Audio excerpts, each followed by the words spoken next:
अरे एक तो ये मोहल्ले वाले बच्चे भी ना, पता नहीं माँ बाप ने कैसी तरबियत की है इनकी। अब्बा जी, मैं हूँ 14 अगस्त की वीडियो बना रहा हूँ। अच्छा तो ये सब तू कर रहा था?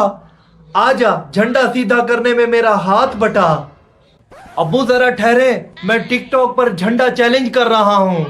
ओए उल्लू के पट्टे, झंडा लगाना है या डांस करना है? अब्बा जी, इस कौम को तफरी भी चाहिए और जज्बा भी। बेटा, जज्बा कौमी परचम में होता है,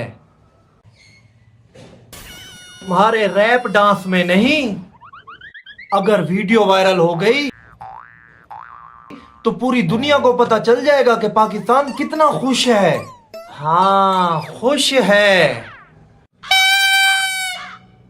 क्योंकि 14 अगस्त के दिन भी बेटा झंडा सीधा करने के बजाय तू खुद टेढ़ा नाच रहा है। अब्बू जी, आप भी आ जाएं मेरे साथ डांस में, व्यूज डबल हो जाएंगे। बेटा व्यूज नहीं, दुआएं लो, आ जाओ, झंडा सीधा करो और सलामी दो। ठीक है अब्बा जान, लेकिन एक सेल्फी तो लेते हैं।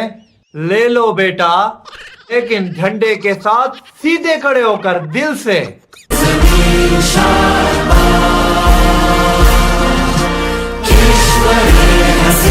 शाबाश